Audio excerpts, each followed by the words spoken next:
Lewis coming to you from the beautiful metaverse. And welcome to Midday with Reverend Don. And I've had just a touch of technical difficulty at the start of the hour, but we're here now. And we will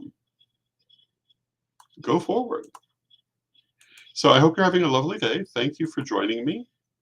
I enjoy our midday talks. If you would like to join the conversation, you can do so by typing your comment or question into whatever platform you happen to be watching the program on. And it will appear in my chat room and we will be able to interact. Hello to Mary and Michael in the chat room. Good to see you. As you can see, the packing of the office has begun. There are still books to be dealt with. There are still things online. If you want to see what is still available to buy, you can, for jewelry and altar items, you can go to my Facebook page, facebook.com/Rev Don Lewis. Or for books, you can go to facebook.com/Ed A. Hubbard. And that is where things are listed. They're still listed. We've been doing a lot of shipping today, yesterday. We've been very, very busy with that. If you've already ordered something, chances are it's already in the mail to you or going today. Hello to Janet in the chat room from Ohio. Good to see you, Janet. And yeah, I'm very grateful for all the support that I have had in this undertaking. I'm pleased to see that people have been happy when they've gotten their packages. I've had people send me photos of where they're putting particularly the ritual items that they've bought, and that is very gratifying. Most of the ritual items, many of the ritual items were things that I made, statues that I have either sculpted, such as the green men, or painted. And to know that they're going to a place they'll be valued is very gratifying to me. The jewelry, of course, is from my family. It's good to see it going to places where it's valued. And it's good to see the books going to people who will value them. And hello to Cheryl May in the chat room, who asks if I know Rev Tim. I know a dozen Rev Tims. Which Rev Tim are we talking about? That would be the question.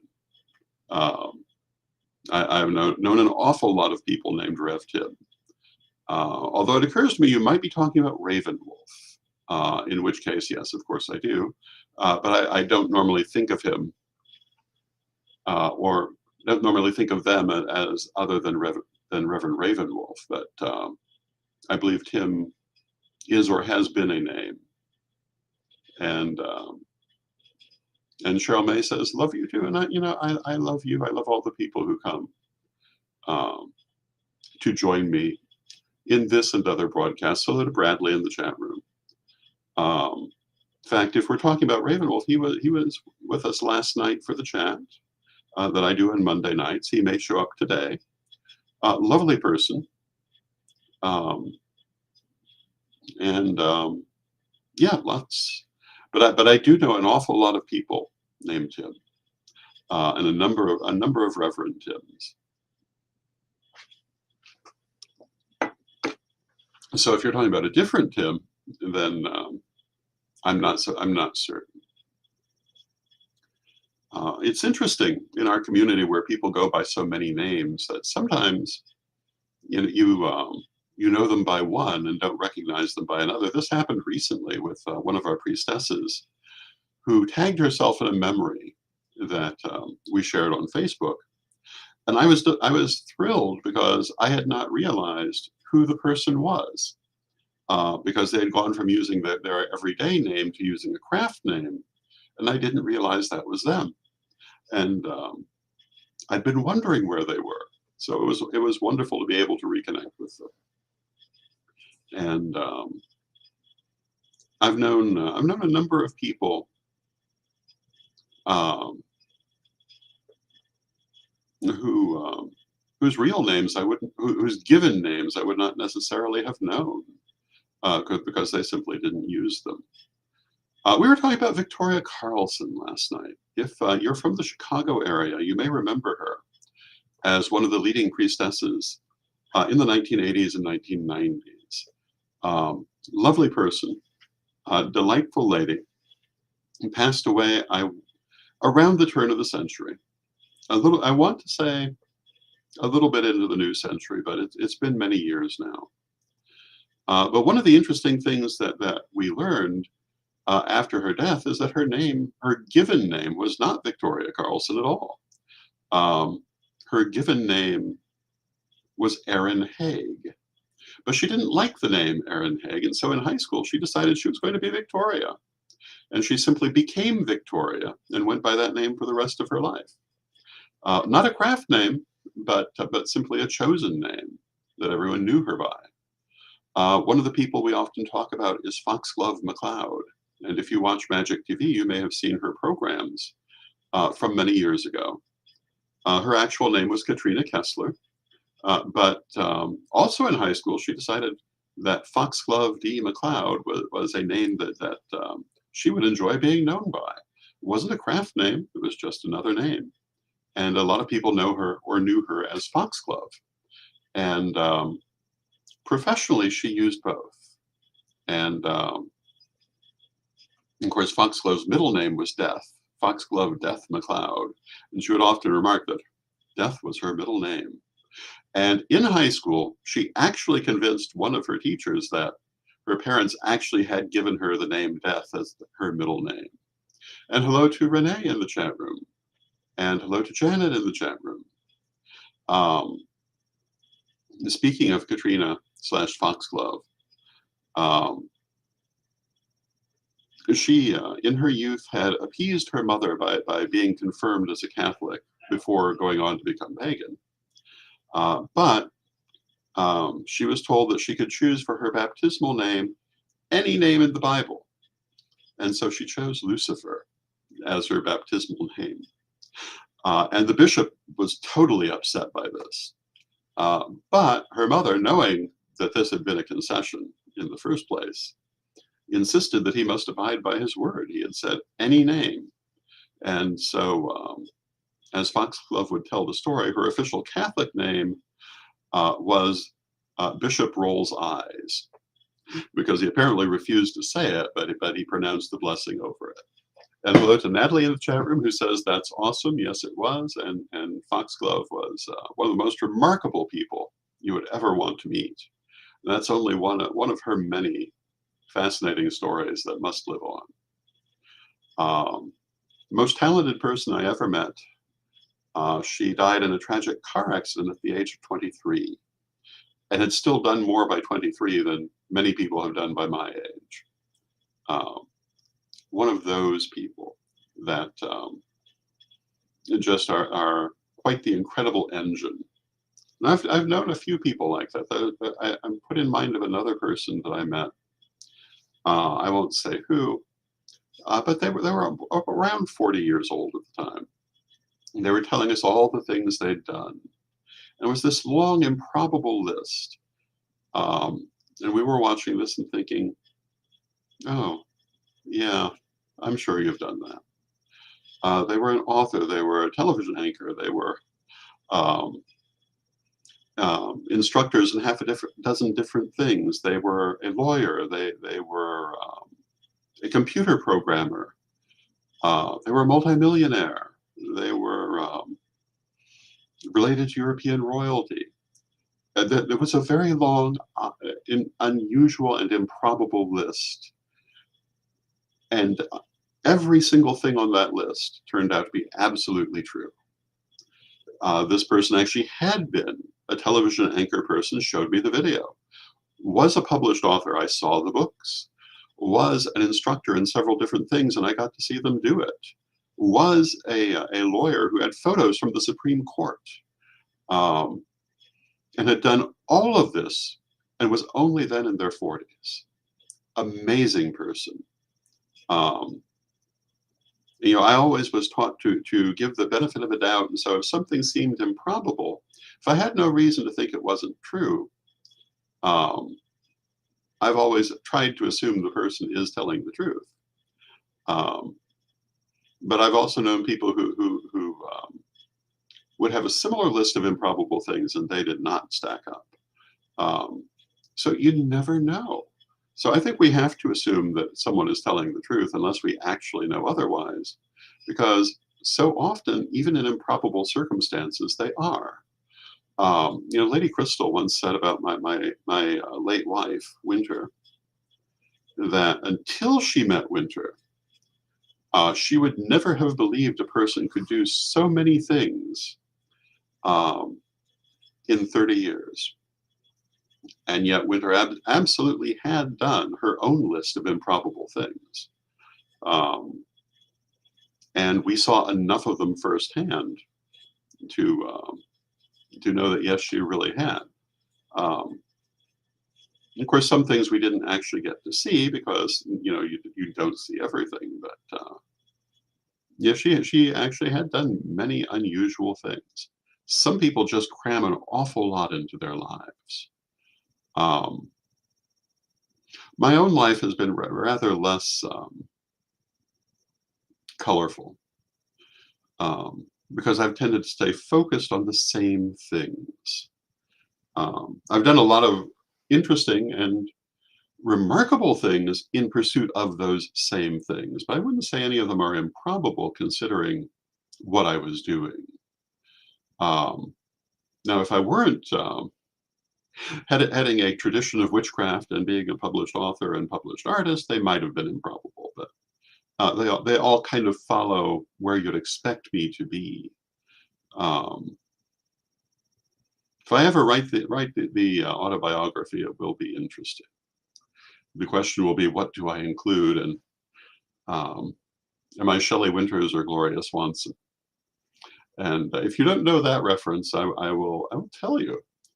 Um, Shelley Winters, of course, was a famous actress of the 50s and 60s primarily, who in the 70s wrote her flamboyant tell-all biography that talked about all the affairs she's had and all the adventures she'd had um, in all the detail. And it was one of the early real tell-all biographies.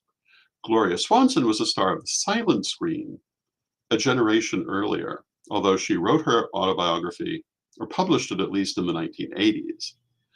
Um, but although she certainly had had every bit as colorful a life, um, she wrote her biography in a very discreet way. And I'll always remember one of the it's, by the way, it's one of the volumes out of my library I'm keeping. I consider it a very good and interesting book about its time and its subject. But she remarked, or it was remarked of her, that the book was a serene look back on a life that had been nowhere near that serene.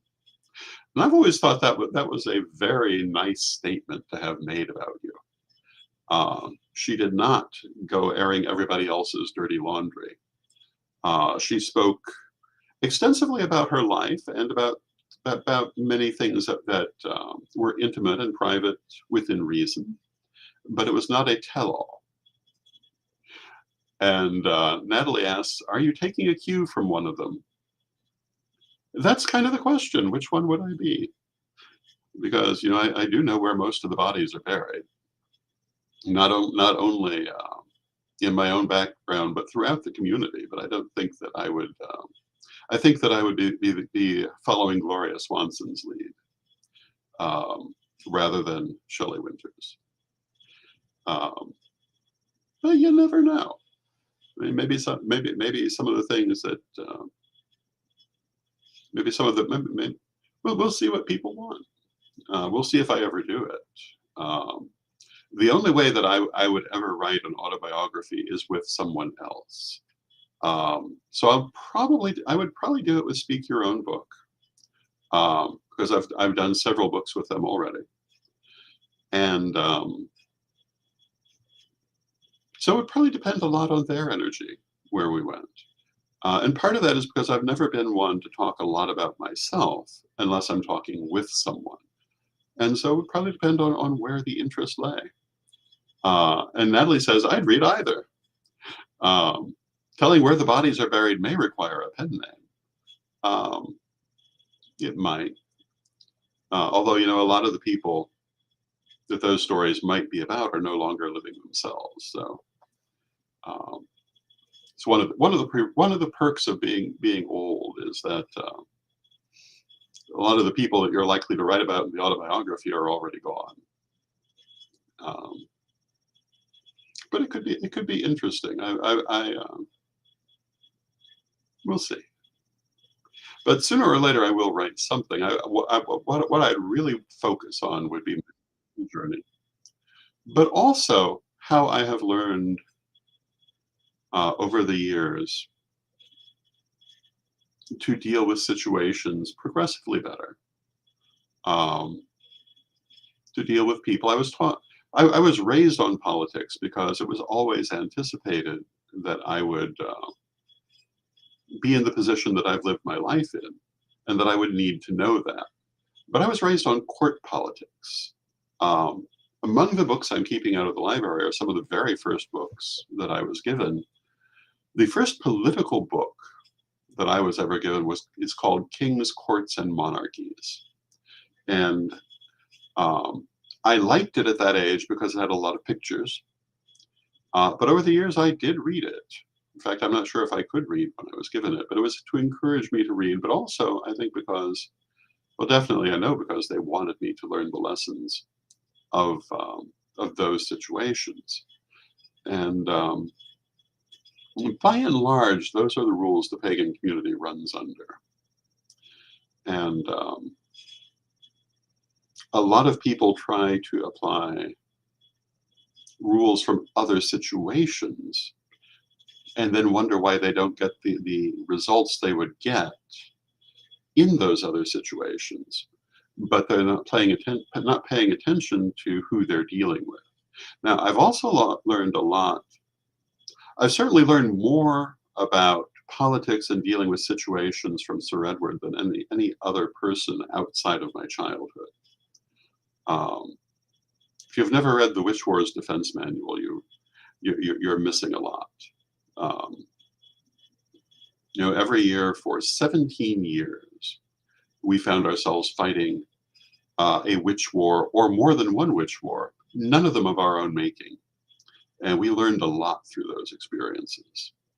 And most of it went into that book, which Sir Edward wrote. Um, a lot of interesting experiences over the years.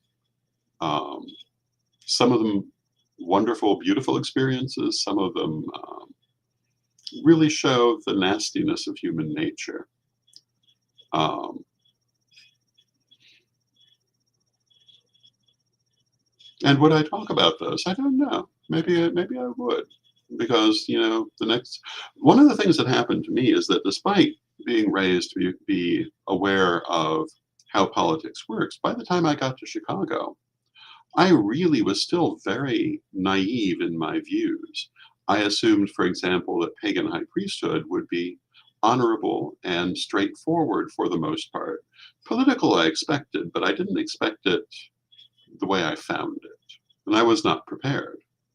Um, so maybe I should talk about some of the nastier things I encountered, so the next generation will be prepared when they meet that. We have talked about it extensively in a variety of settings. If you read my degree books, where we talk about things like group dynamics, we often talk about some of the more negative things that you can meet in the community. Although they're presented as palatably as possible.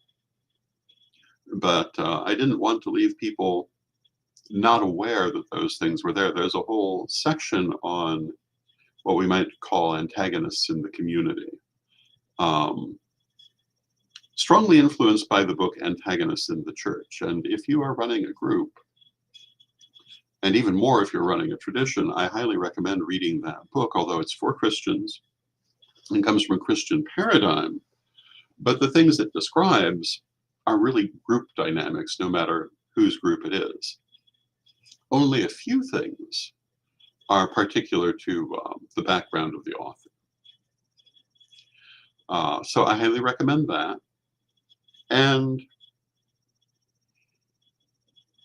yeah, it's an interesting thought. There certainly will eventually, I'm sure, be an autobiography since I'm still alive and everything. Had I died in February, obviously there would not be.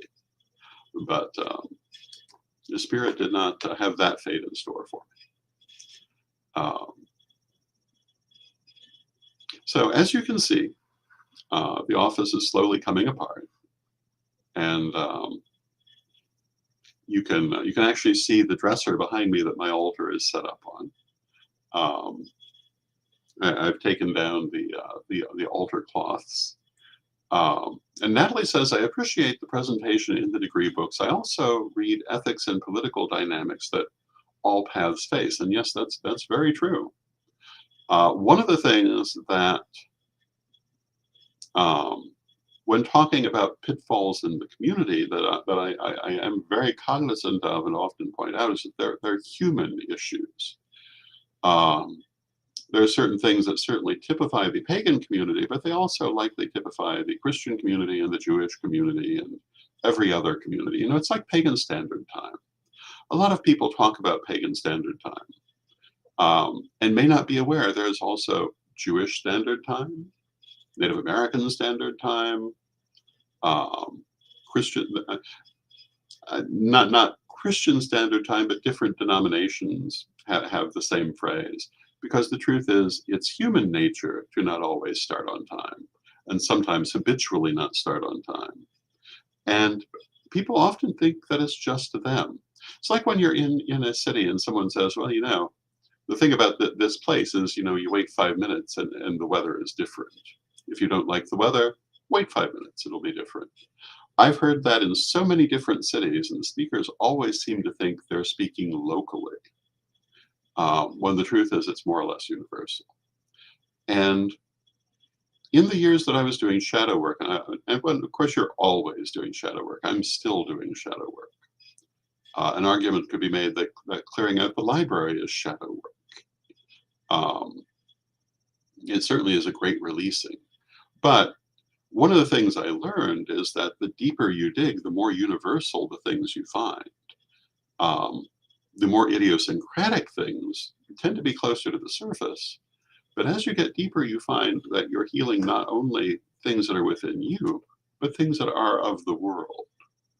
And that because of as above and so below, what's around you is within you. Even though you may not realize it, may not want to admit it, you'll find it there. And as they say, if that which you are seeking you find not within yourself, you will never find it.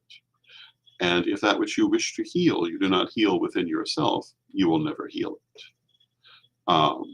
And these are actually true things, whose truth you only come to realize when you're doing that deeper work for a long time, or at least the extent of the truth.